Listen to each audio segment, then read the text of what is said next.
Welcome to the Whole Enchilada, a community of high achievers that fight the status quo, rebel against mediocrity, and make life happen. Let's go. Hey, Enchilada Nation, excited to have you part of this conversation today. Back by popular demand is my good friend, teammate, coach, Derek Price. If any of you listened to our episode several weeks ago in regards to having the courage to chase your calling, Derek just laid down a ton of wisdom about identifying your calling in life, having the courage to go chase that calling. And is a great example of that. And that's where we outlined a lot about his coaching program, the Faction Foundation, which I'm proud to be a part of as well.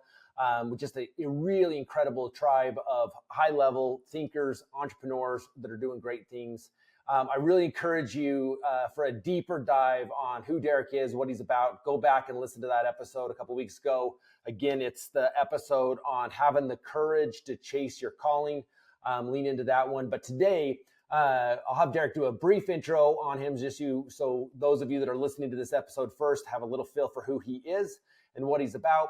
And then today we're going to have a conversation around really having the mindset to achieve in this market right now. And I really believe almost every issue that is brought to me by entrepreneurs right now about the problem, the big problem they're facing, the way what we're approaching as solutions doesn't really matter if you don't have the mindset around what it's going to take to make that happen. So I'm excited to jump into this conversation today. Derek, welcome back, and give us the high level 30-second or 3-minute intro to who you are, and then we'll jump into this conversation. Yeah, man, I have to laugh 30 seconds. I can't even start with 30 seconds. Hey, guys, That's why I went Derek for 3 Price. minutes. Marcus, first of all, thanks for having me back. Very much appreciate it. So Derek Price, categorically former NFL player, doctor and physician, entrepreneur, business owner, very proud of being a husband, 30 years, father of 3 beautiful, healthy daughters that still love me and that I speak to. And I don't even speak girl diva, but I speak with them. And publicly traded hospital CEO, healthcare guy for a long time, and coach and current. Exited all that stuff because I basically thought I learned all the tools in life, and I have to go out there and help other people kind of see the world the way that I do. Awesome. And it's been really, really fun, not only to see Derek's momentum and progression with the Faction Foundation, his coaching community and group, but for me to be a part of it as well. It's just some really phenomenal conversation with top-level entrepreneurs and just great human beings in the weekly huddles. So Derek, real quickly, what are the 4 pillars of the Faction Foundation? Just to give a basis of kind of the feel, and our listeners, as you know, we focus so much on living the life of the whole enchilada, which is a balanced life, is so much in alignment with your 4 pillars of the Faction. Totally. Yeah. So the Faction Foundation is where we capture a life of abundance through balance. And I'm going to give you a picture. Like, imagine a table. Imagine 4 blades on a helicopter. If one of the legs on the table is too long or too short, the table doesn't hold anything. If one of the blades is too long or too short on a helicopter, it doesn't fly. So my pillars that I think truncate kind of what I'm good at coaching is faith, family, fitness, and finance. And when I take those 4, it gives me a pretty good categorical arch over the vast majority of what I find to be important in this world. Yeah. Actually, I've heard the analogy before of like the pillars of a chair. I loved when you shared with me a couple of weeks ago when you and I were out to breakfast with each other, the idea of that being the blades of a helicopter, because it gives such a better visual that if you're up in the air in a helicopter and all of a sudden the helicopter starts like jogging a little bit of like up and down a little bit, like those alarms are going off of like something's out of balance where this needs my attention. Where I almost think of like the chair I'm sitting on, if it had 4 legs and 3 of them were working, I could adjust my weight a little bit off to one side to continue doing what I'm doing without the falling over. And even if I did fall over, the impact of that is very little. I'm 18 inches off the ground, right? So I think it gives such deeper significance to the importance of being balanced when you think of the analogy of those blades of a helicopter, because you will give it instant attention when you're out of balance. And I don't think we react fast enough in our life when we get out of balance. Any thoughts on that? Yeah. Yeah, we absolutely don't, Marcus. It's like, when our life is out of balance, we lie to ourselves, right? We say like, oh, like I know I'm kind of having troubles at home and my wife and I are struggling, or my kids won't talk to me, or I really don't have a relationship with them. But, I really got to get to work, like work is so important. And it's this next deal. And as soon as I close this next deal, I'll book this. Maybe we'll go on a vacation and then we'll kind of fix what I'm creating poverty in right now.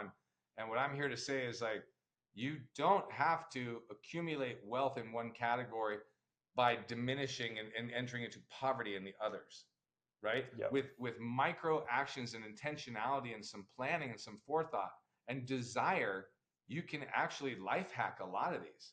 Like case in point, yesterday I'm at the gym, fitness taken care of, right? Obvious. Brought my wife with me to the gym. Family, fitness, intentionality, time is what they want. Two things. I go into the sauna afterwards. I have my alone time for 15 minutes. Meditation, prayer, faith. On the way out, I take a video. Hey guys, here's what I just did. It's post to my social media to get likes and followers and to get people like this to come join me, business. So I can honestly say in that one little adventure, I hit all 4 categories.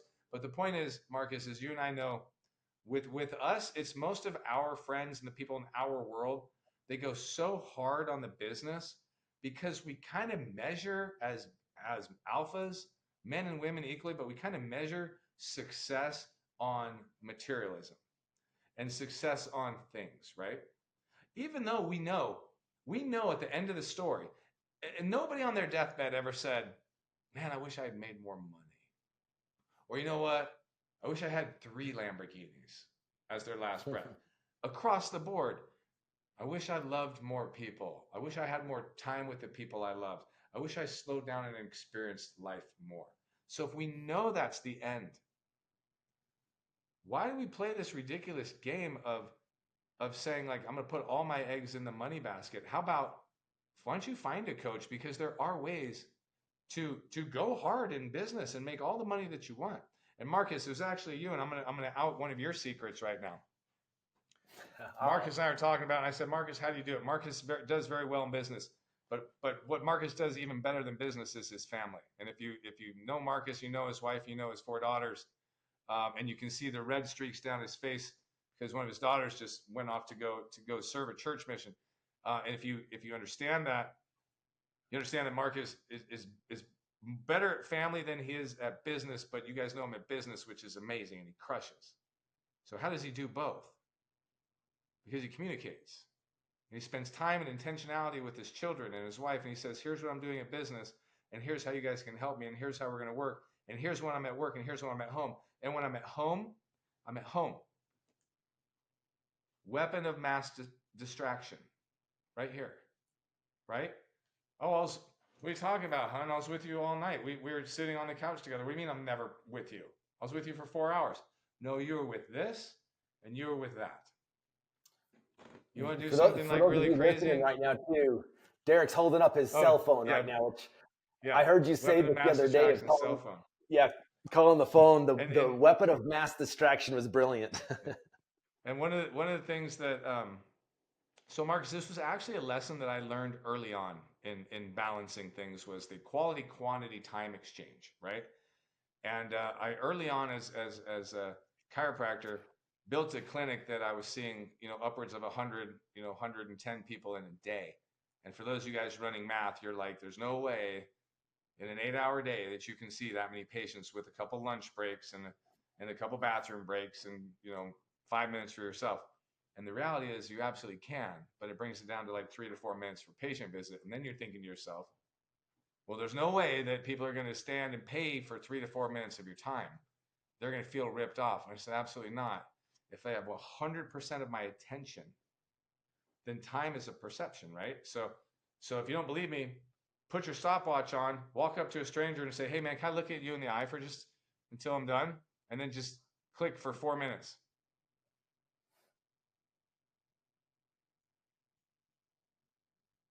That was like 7 seconds, and everybody in the audience just got awkward. So Yeah. think about what you can do in 4 minutes, 3 minutes of time, right? Stare at yourself in the mirror for 3 minutes of time, and you realize how long that is. You don't have to have the quantity of time to accomplish all the things you want if you understand how to do it and you implore the practice of quality. You can accomplish Yeah. these things, and therefore you don't have to go out of balance and out of poverty. Yeah, I think there's so many things that are begging for our time and attention, and we don't do a good enough job of filtering what really deserves my time and attention.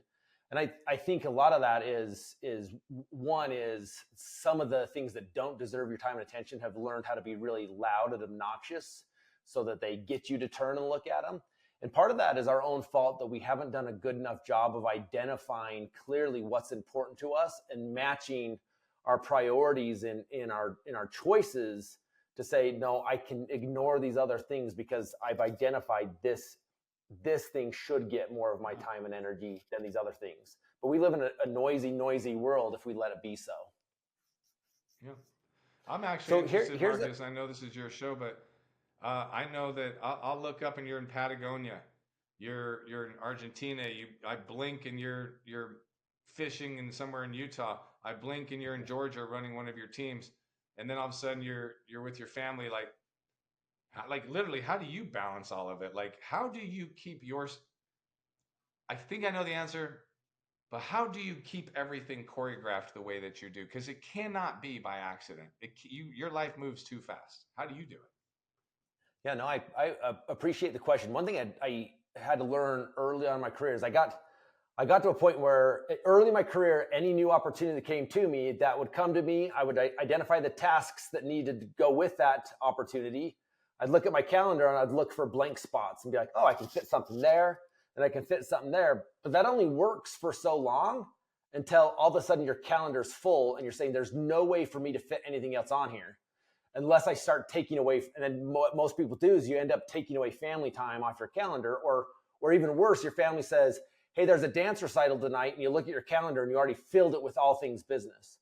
And so one of the things that I had to teach myself is what I actually deconstruct my calendar first, and then I purposely put the most important things on my calendar first, and then I'm fitting the secondary things on. So for example, like if I pulled up my calendar, did a screen share right now, you would actually see every workout that I plan on doing for the rest of the year already on the calendar. You would see that I already have every kid date night on my calendar That's for what the I'm rest of the talking year. about, man. That is uncommon.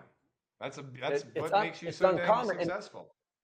and every once in a while I get someone that feels like when I show them that I have every date night for my wife on the calendar for the rest of the year, they make the comment like, well, that's impersonal for you to already have pre-planned for the year that date night with your wife. And my argument is different, where no, this helps me be purposeful because my Sunday night meeting with myself, which is also on my calendar, is I'm asking the question is like, what can I do to make that impactful with her on Friday evening? Like, what would be something special to do with her? Now I'm purposeful about it instead of saying on Friday night, like, oh, what should we do? I don't know. What do you want to do? I'm tired. You're tired. Should we just kick something on Netflix? So it just helps me be a lot more purposeful. But somehow that concept has helped me fit so much more into my calendar, to where I have like a much more balanced, but balanced in an elevated state life. Mm-hmm. So what I'm hearing is that what gets measured gets moved. Basically, like when we tell people on the chiropractic side, back pain and being overweight go hand in hand, right? And so I put 1,000 people through different weight loss programs, and those people that track what they're doing, here's my initial weight, here's my calories, here's what I ate, whatever the program, and I don't care macro, whatever, I don't care what the program is. If they track it, I was like, you're going to make the change you want. If they Yep. predicted it and they prepped it, you're going to make the change. If it was, yeah, I'll eat good today, I'm like, there's no change. And so No same change. thing, like if you look at my week to week calendar, this is probably a great homework for like the majority of your listeners. Like you can give topics different colors on an Outlook calendar. So I go through my calendar and make sure that every day has a yellow for my faith, a blue for my family, a green for my finance, and a red for my fitness. But in total fairness, to start where Marcus and I are at wouldn't be realistic for many people. That it didn't start that way for either of us. Yeah. It started with once a month. Like, where's something for faith, family, fitness, and finance this month? And then it became one time during a week. And then as we learned the quality, quantity of time exchange and how to become very efficient and sort through what was and wasn't important and digest prioritization with associated tasks and delegation, a lot of big words, now I can do every day. And when those Yeah. things hit my calendar, they become what I call immovable. So immovable means when people say, hey, what time can we meet? What time can we shoot a podcast? I want to get on a phone for business. I don't move those unless it's an absolute necessity. They hold Yeah. they hold stock, because once I move it, I'm telling myself that that part of my life isn't important. And the Yeah. biggest investment I can ever make isn't into Berkshire Hathaway, isn't into an investment firm. It is into myself.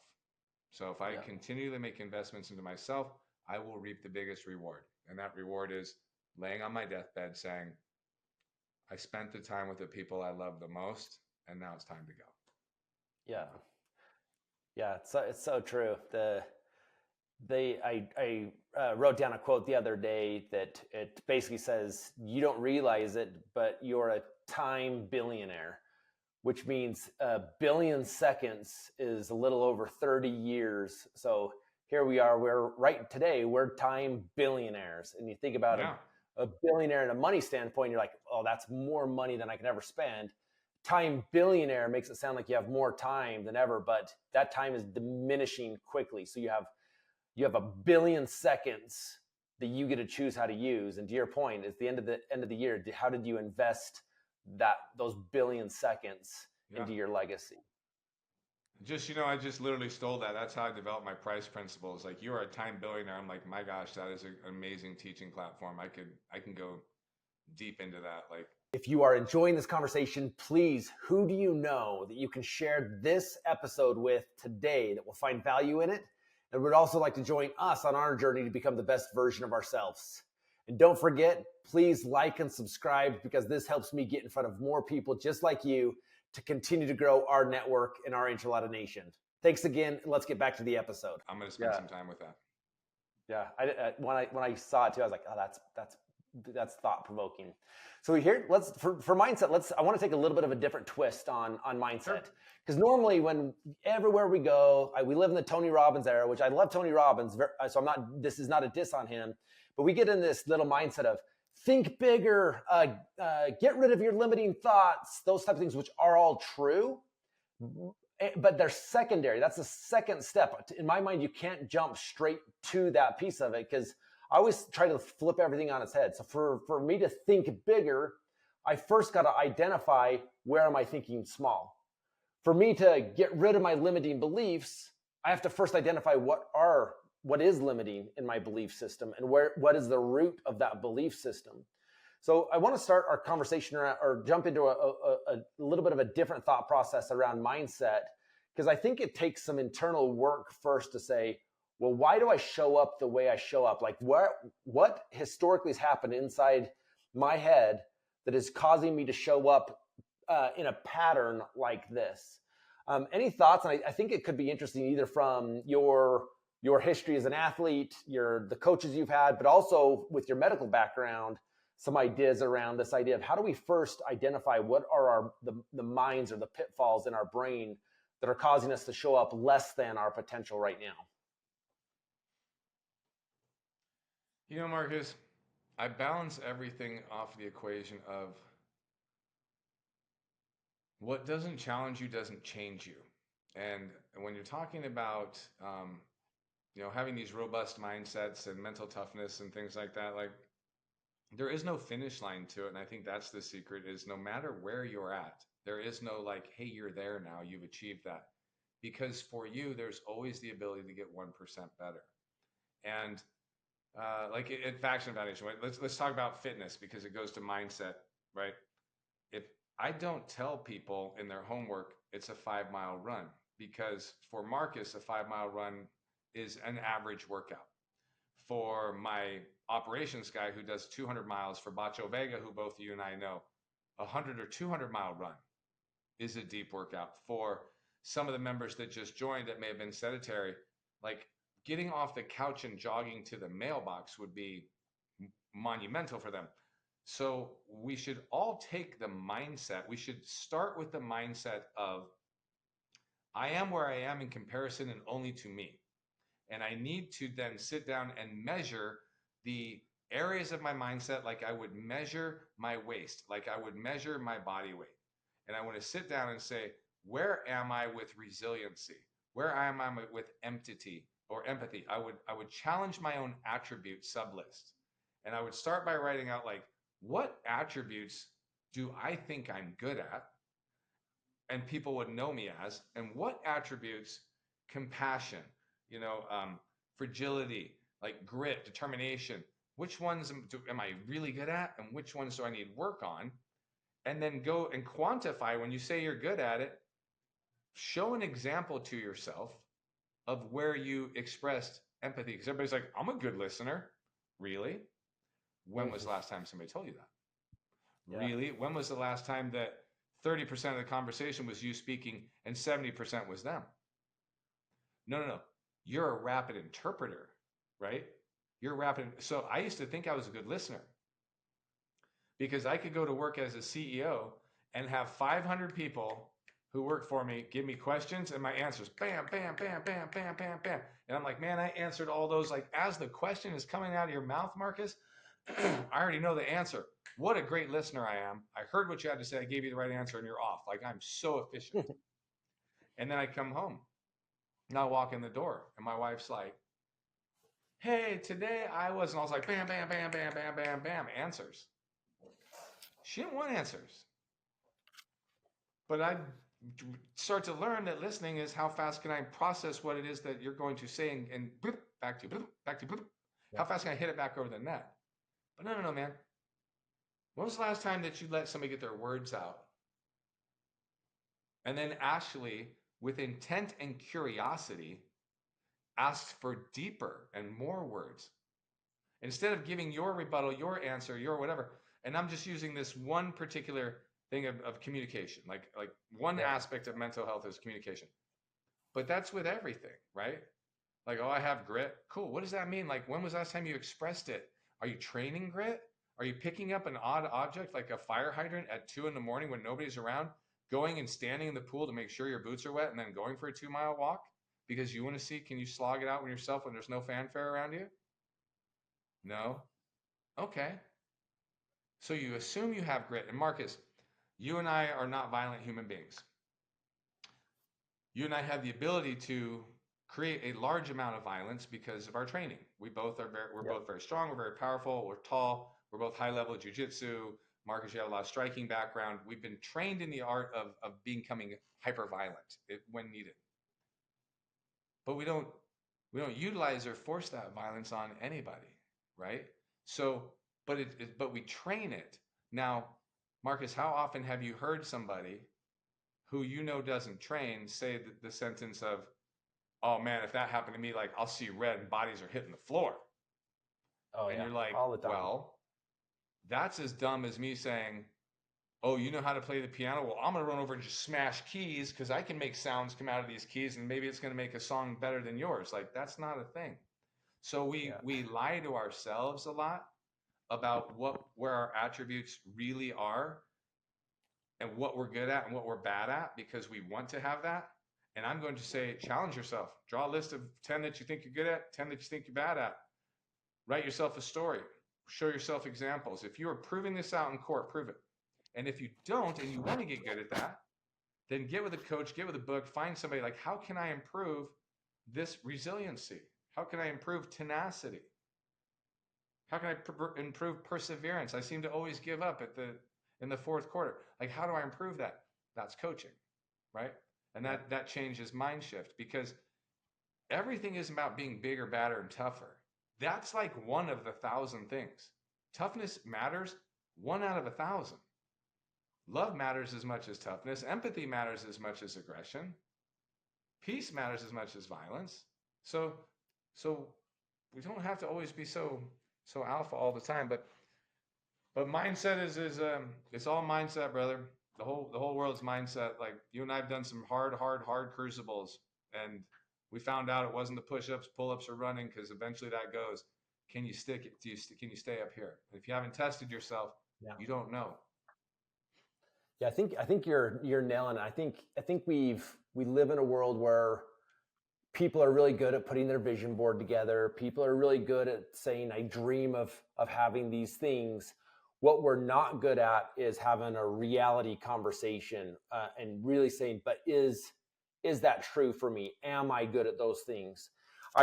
We forget that the number one purpose of our brain is to protect you. And we've gotten so good at lying to ourselves that we think, well, oftentimes what our brain is saying is truth until we test it to prove whether it's true or not.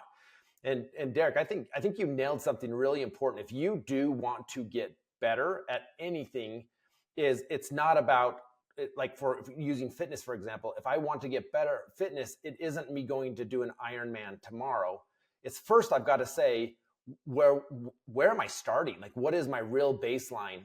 And not just being like, well, I think I could run a half marathon tomorrow. Prove it. Prove that you can, because more than likely you're overcompensating on what your current reality situation is. Part of my personal mission vision statement, one of the lines says, the most difficult tasks yield the most valuable lessons.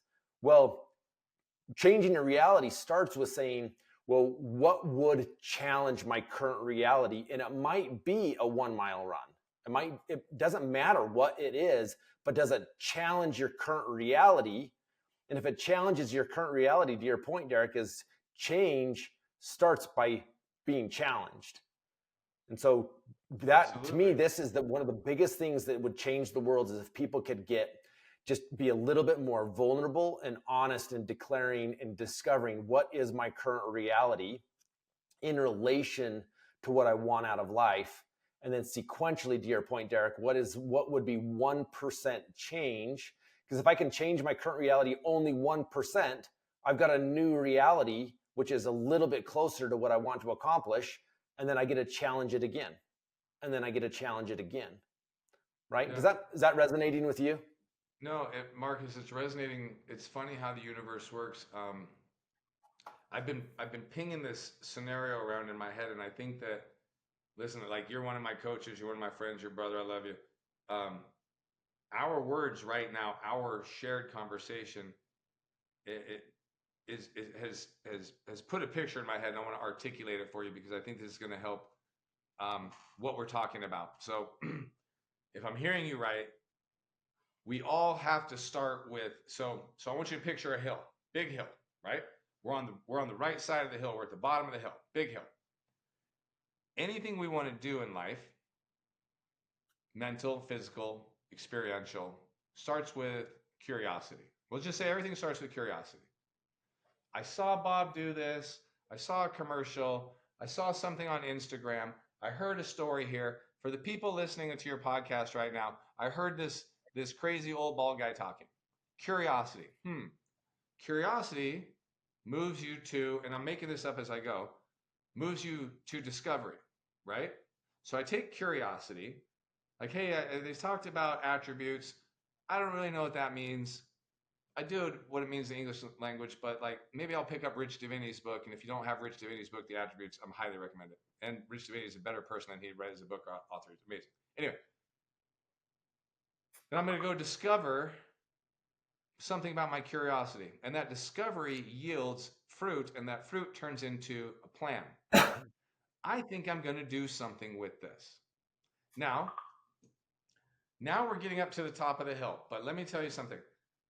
You're going up the hill and you're pushing a boulder. When you want to create something new, a new challenge, a new change, a new course, a new trajectory, you're going uphill to the beginning. And it starts with curiosity. And you have to get momentum on that boulder. And then it goes into discovery, and you have to stick with it. And it goes through the plan of trying to figure out how to do this. And that whole side of the mountain of pushing this ball up the hill is fueled by motivation, because motivation is very powerful and it burns very bright, but it's very fleeting. Motivation is not here forever. You cannot count on motivation. It is the gunpowder, it's the charge, it's the boom, let's go. So that motivation takes you through curiosity, through discovery, through plan, And now you're cresting, you're getting up to the peak, and now you're right about near the top of that mountain, and it becomes what's called practical application.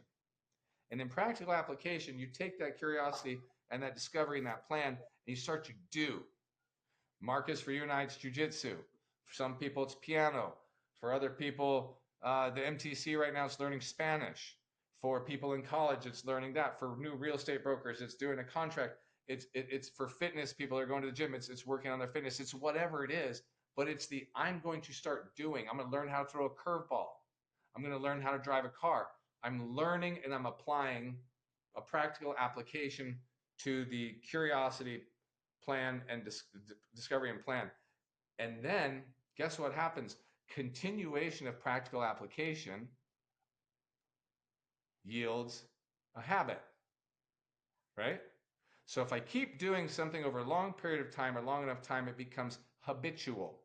Now, before we go into habit, let me go back because this is sparking with me right now. Practical application, when you do something, and this isn't just a business cry for, hey, everybody call me so I can be your coach, or Marcus can be your coach and we're about coaching. But it was within the practical application that the bifurcation of habit determination is set. If you do something often that's wrong, you will instill a bad habit.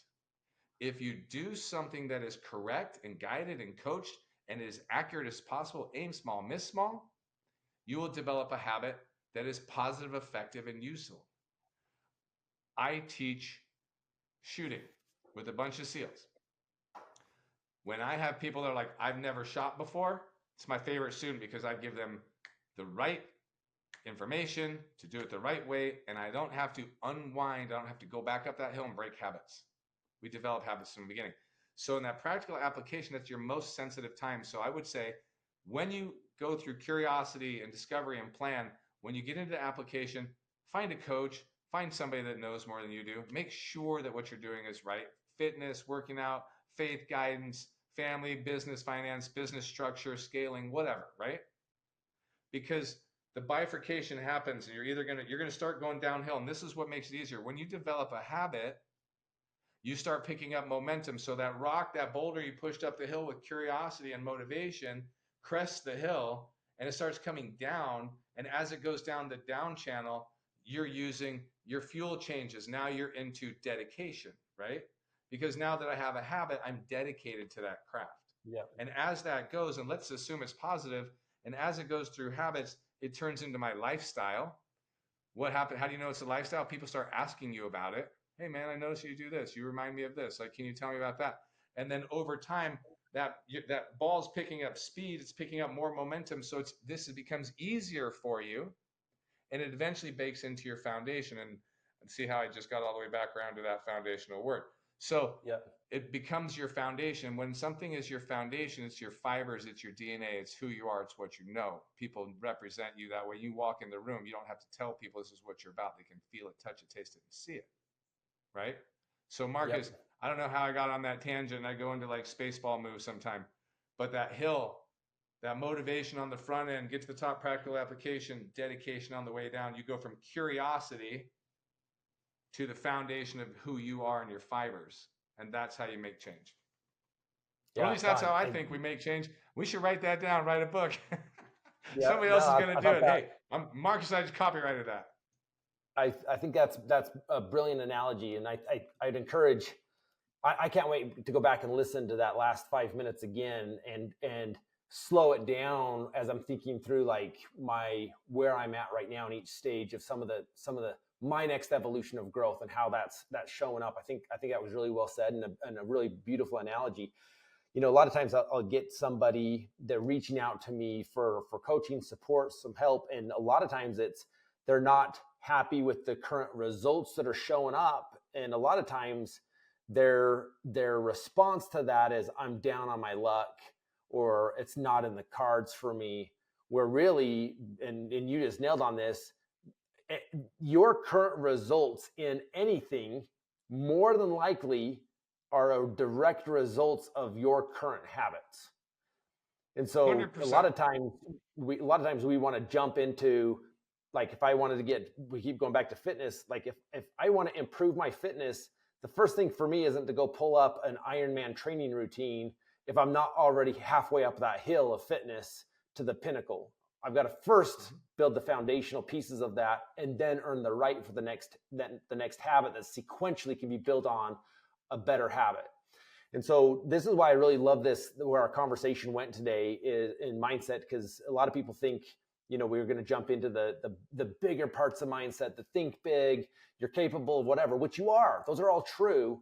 But I think what keeps most people from really adopting that into their world is not having that vulnerable conversation we talked about first, of saying, if I want change, how do I start by identifying what habits are not serving me? And if that habit isn't serving me, what would be the antithesis or the opposite of that habit that would serve me? What would that look like? And what would be the first change to help me go from this habit to that habit? And I do believe success is sequential. That's why I like that visual of the hill. It's not a box. It's not straight up going from nothing to this. It's a hill of saying, well, I don't have to make it to the top of the hill today, but can I make it to here? And if I make it to there, then I'm ready to make it to here. And then to your point, when the ball is rolling down the other side, it's now a matter of it's who you are. It would be harder to turn around and push the boulder back up the hill and get back to where you were than let it just continue to roll forward. Yeah. That's it. It's hard to break bad habits. It's also hard to break good habits if it is part of who you are. Just as hard. And the funny thing, Marcus, is you go through an evolution like we just talked about, and you end up like you go from curiosity to discovery to plan to practical application into habits, and you pick a momentum to lifestyle, and then you get to foundation. But guess what happens when it's foundational? It's very comfortable. It's very easy. You have all that momentum of the ball, right? So what do? We reevaluate, we take stock, and what do? We become curious about change. That's growth. If you want to know what growth looks like, it's not a vertical trajectory. It's waves. Yeah. I'm going to push, try, let it become who I am. Reevaluate, push, try, let it become who I am. And the more often that I can make sure I'm aiming small and missing small, it means that my target is dialed in, it's doped, it's zeroed. Use a coach, use people in front of you, use your mentors, keep your lane lines tight. You're more likely to develop the good habit. And to your point, a good habit is just as hard to break as a bad one is. Yep, love it. All right, Derek. Well, I always love our conversations, both in a group setting, in the huddles with the faction, and also when we get one-on-one time.